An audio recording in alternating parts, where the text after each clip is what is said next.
Hello guys and welcome back to If You Can See Something, that's what it is. Welcome to another weekly watches. I think this is only the second one I've done this year. This dog makes loads of noises, so I do apologise.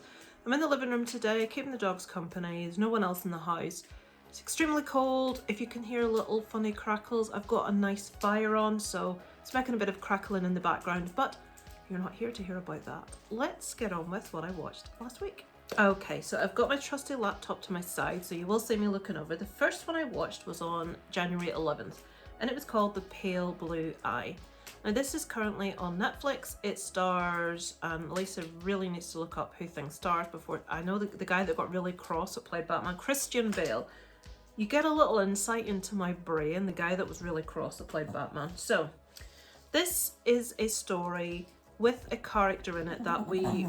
Yes, Dobby, that we better know as Edgar Allan Poe. He's not the main character, he's like a sidekick in this. So a seasoned detective investigates a series of murders at a US military academy in West Point in 1830, so it's a period piece. He is assisted in his investigation by an intelligent and eager young cadet named Edgar Allan Poe. So it's a period piece. We have a lot of references to works by Poe throughout this. Some are very obvious and others are quite clever, are quite subtle. If you're a fan of Edgar Allan Poe's writing, then you will pick up a lot of little bits and pieces scattered through. This is a slow movie. It is worth a watch. It's interesting. It ends very abruptly. I give this a 2.5 out of 5. Now, in retrospect, thinking about this, possibly I was a little bit mean. Perhaps it should have been a 3 out of 5. It is incredibly well done, well acted. It's beautiful. The cinematography is incredible in this. It's just a bit slow and a bit dull. I did enjoy it though. 5 out of 10, 2.5 out of 5. Like I say, perhaps it should have been a 3. But if you can bear watching something that's really slow and you don't expect any massive happenings, then you could check that one out. That's a terrible review, isn't it, Lisa? The next one I watched is called Taurus.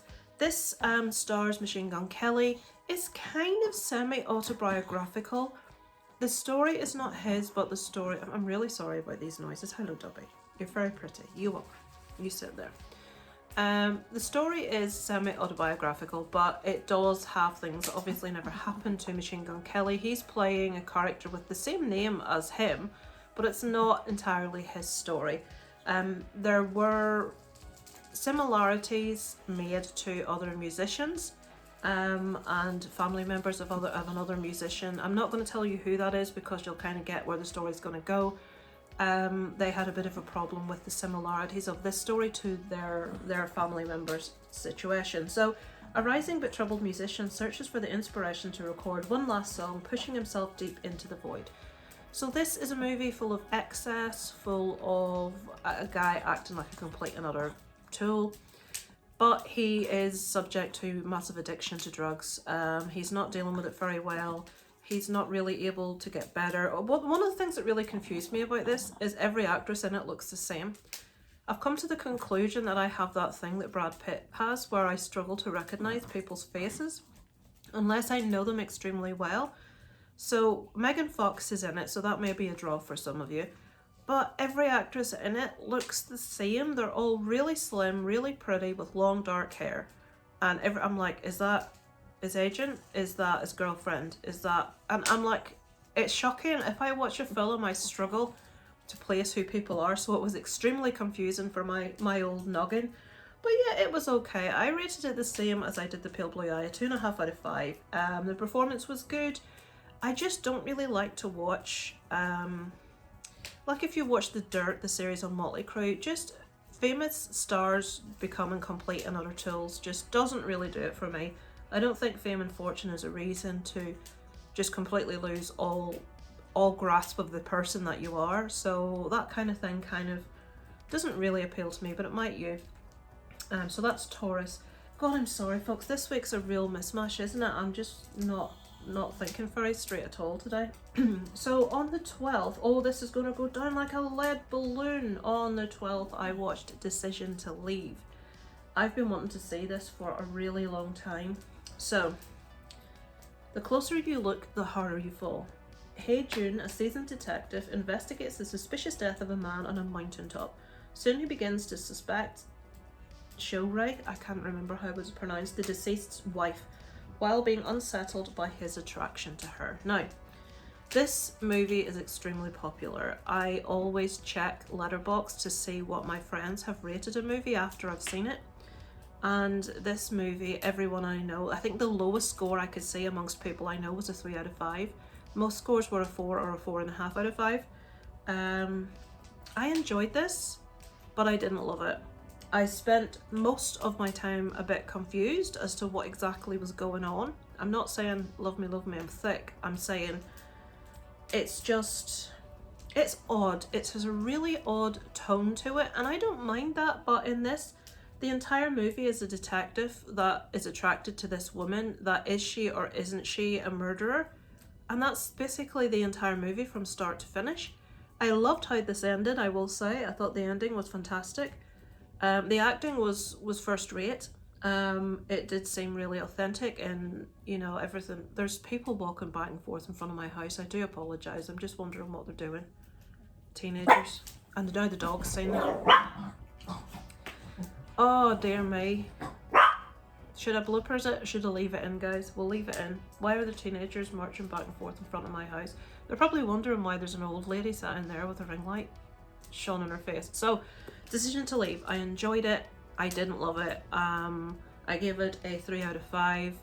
I do think it's intensely overrated. Maybe that's just me. I will also add here, just to solidify your contempt of my taste in movies, that right, those kids have just ran up there really fast. What have you done? They've obviously done something. Tell you what, I'm going to rewind my CCTV in a minute because I've got CCTV out front to see what they've been doing. Little shits, really. You shouldn't need CCTV, but sometimes you do.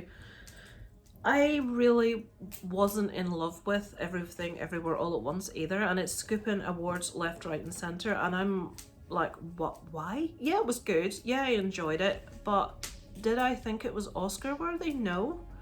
I felt similar about this, but those two movies seem to be, people are loving them. So the reason I'm saying that to you is, that's just my taste. I think most people that watch these will absolutely love them. I just was not someone that loved either of those movies. So yeah, you can click off my channel now, I suppose. So on the 13th, I saw a movie called Alive. Yes, I remember now. So, a severely injured man and woman awake in an abandoned sanitarium, only to discover that a sadistic caretaker holds the keys to their freedom and the horrific answers as to their true identity. The tagline of this is "Maybe dead is better," which everything about this appealed to me. So this couple, they're not together, a man and a woman wake up in a room, there's this sadistic guy, it's only 3 people in the movie, and they don't know who they are, they have no memory, they don't know where they are, they don't know why they're there, and the whole movie is this guy being really nasty, doing horrible, nasty things. We're not talking Saw level or Hostel level. He does do some stuff that's like, ooh, that's a bit nasty, but it's not torture porn. It just has a couple of uncomfortable scenes in it. Now, this movie, even with that premise, still managed to bore the arse off me. I was completely uninterested. I didn't care what happened to the 2 lead actors. I'm like, oh, just kill them now, get this over and done with it. This is not good. Then it ended, and the ending was brilliant. I love I can't say too much. I love how they tied things up at the end. I love the premise behind this, and when we find out what the situation is, brilliant. They could have made this movie so much better than they did, but I don't know what they were thinking for a second, but yeah, the ending was fabulous. It elevated the movie in a way, but the rest of the movie was a bit of a slog to get there. I would love to have seen this in someone else's hands with the premise to see what they could have done with it. I give that one a 2 out of 5. It would have been a 1 if it hadn't been for that ending, I will admit. On the 14th, I watched Relic. Now, there is an old movie, or an older movie called Relic that I always, when people talked about Relic, I got it confused with it. And I always assumed I'd seen it, but I hadn't. This is the 2020 movie. So everything decays. When Edna, the elderly and widowed matriarch of the family, goes missing, Her daughter and granddaughter travel to their remote family home to find her. Soon after her return, they start to discover a sinister presence haunting the house and taking control of Edna. Okay, this is fabulous. I give this a 4 out of 5. This is a movie that isn't about what you may think it's about, but I can't tell you what it's about without ruining it for you. This movie gives a physical representation of something that will be very familiar to a lot of people. I would encourage, if you do watch this, to read afterwards as to, if you're not entirely understanding what's happening, please read afterwards what they were doing. Now, I happened to hear a stream, someone mentioned this, and they did say the subject matter. Right, just as an example, I watched a stream and someone said bones and all. If you haven't seen Bones and All, put your fingers in your ears for 5 seconds. It's not a massive spoiler, it's in the tagline. It's about cannibals. I didn't know that. I avoid trailers, but I went into it knowing that's what it was about. This movie, I went into it knowing what the subject matter was, but if you know nothing about it, you get even more from this. The representation of this thing in a physical sense is just chilling. It just makes it all the more poignant. It makes it all the more understandable to people that haven't experienced it. It was fabulous. It's a supernatural movie, but maybe everything's not completely supernatural. Absolutely loved this. I thought it was fabulous. Emily Mortimer's in it. Bella Heathcote, Robin Nevin are the main actresses in this. It's mainly the grandmother, the mother, and the daughter in this. I would highly recommend you check out Relic from 2020. I was so impressed by it. On the same evening, that afternoon, sorry, that was the evening. That afternoon, I saw Megan, finally. I've been wanting to see this for quite some time. So, I don't need to give you a synopsis for Megan, people, killer doll.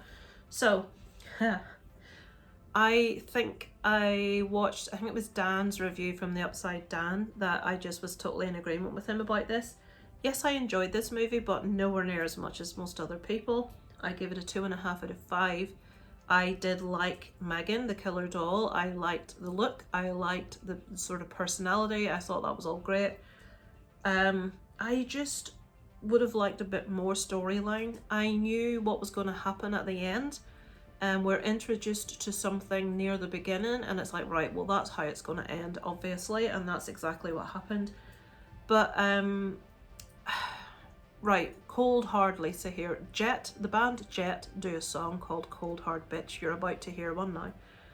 The little girl in this, the acting, I cannot fault. She was fabulous. What a brat. Now, as a parent, oh my life, the little girl in this is intolerable.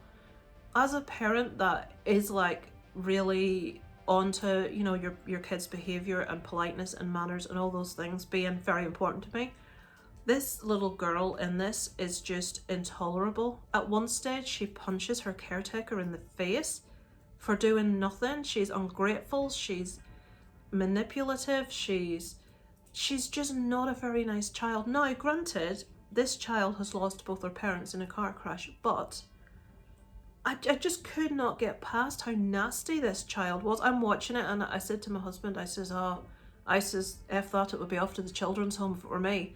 And he found that intensely funny that I said that, but that's how I felt watching it. I couldn't bear this child in this movie. And every part of the parent in me was just screaming, oh my God, what a little SH1T. So, I'm not managing, I'm like swearing and then I'm not, so I do apologise. I'm like waffling is what I call it. I think other people call it rambling. I think rambling is what a lot of people call. I call it waffling, which is more like talking rubbish. So yes, Megan I enjoyed. I would have expected a bit more. The role of the boss in this, the little girl's aunt's boss, is just so one-dimensional and ridiculous, and the staff members that work with her are so stereotypical and tropey. It's like, oh, for goodness sake. I know it was meant to be a fun movie. I know you're not meant to think too deep about it. And I did enjoy Megan, but I didn't think it was fabulous. I mean, if you watch, I know we shouldn't be comparing this to Child's Play, but let's just for a second. If you watch the first Child's Play movie, the first one, that's how you do a killer doll. That movie was fabulous, but no. This one, yeah, watch it for a bit of a laugh, but be prepared to be intensely irritated by that child. And finally, last night I watched a movie called Bed Rest.